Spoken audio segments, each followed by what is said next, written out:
So there is this story about a 26-year-old Kenyan car dealer who was caught with cocaine worth over 500 million Kenyan shillings in Sri Lanka.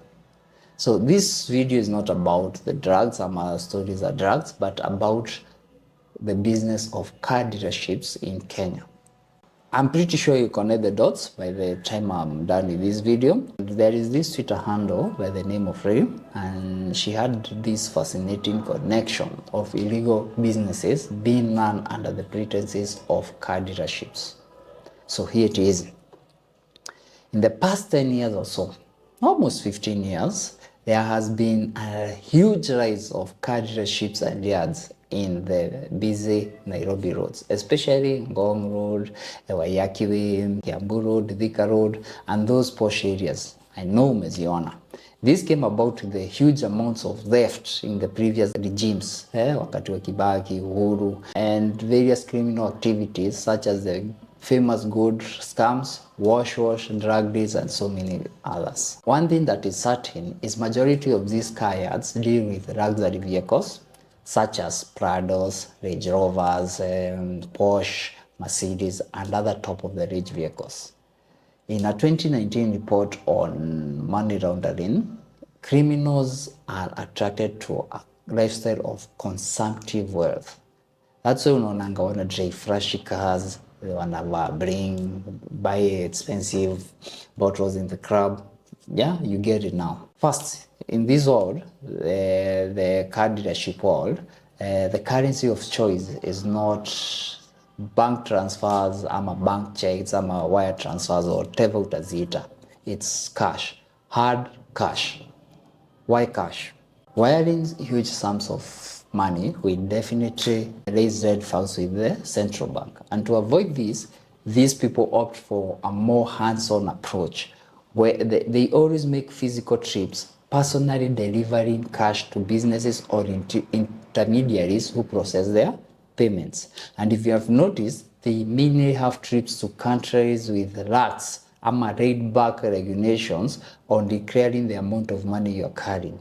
A good example is the UAE, that is Dubai, where the maximum is $30,000, but this is rarely enforced. A point that was proven by the latest Al Jazeera documentary on the gold scam in Africa.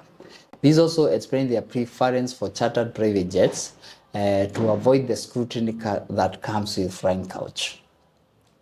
Kuna countries where ukishikwa na anything extra than the allowed amount unaona shida, especially those European countries hawana mchezo.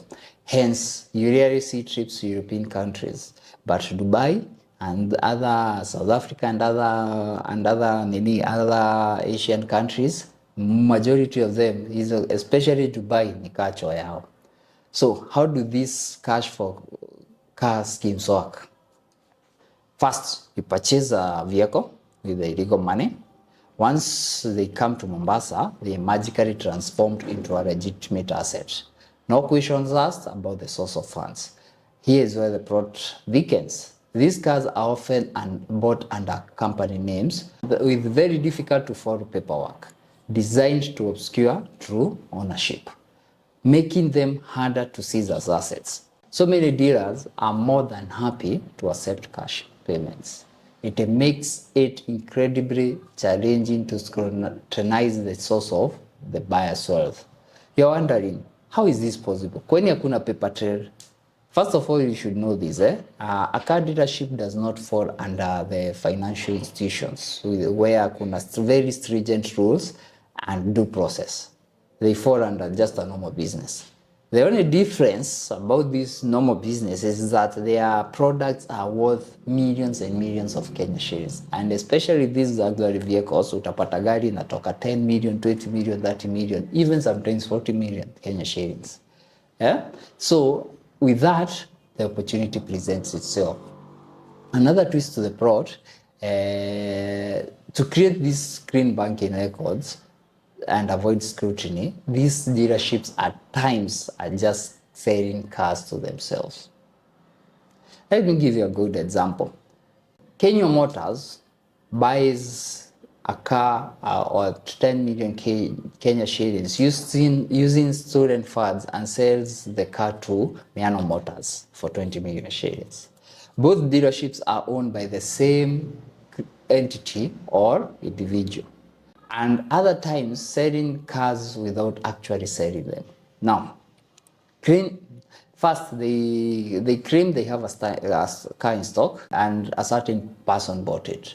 However, the person never actually collected the car, but they deposited 10 million shillings with the dealership as the sale amount. This is done to cover payments for drug deals and other criminal activities. In the same dealership, you at times find financing firms. This is a hire purchase. They are just there to, and sometimes even insurance firms. Easy is just to create another way, another layer for the money laundering and crime protection. Not all vehicle dealerships do this, but many of them in Kenya are run to hide the proceeds of crime and money stolen from the government. Just ask yourselves, how many people can really afford these luxury vehicles? And yet, the ads selling luxury vehicles are much more compared to those selling normal vehicles. And this is not just happening in Kenya, my friends. In UK, there was a report in 2017 that discovered a Spanish cartel that set an entire network of garages that sold cars acquired through criminal proceeds to launder drug money.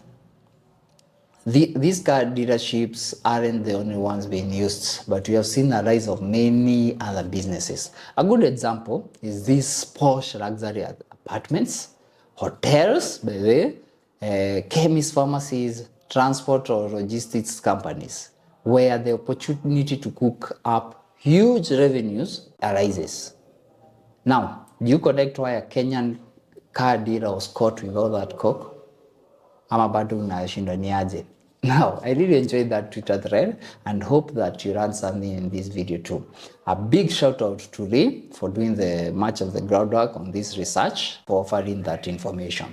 Hey, my name is Miano Muthii, and remember to like, share, subscribe, and also hit the bell icon for you to be notified each and every time we have a new video. See you next time, guys.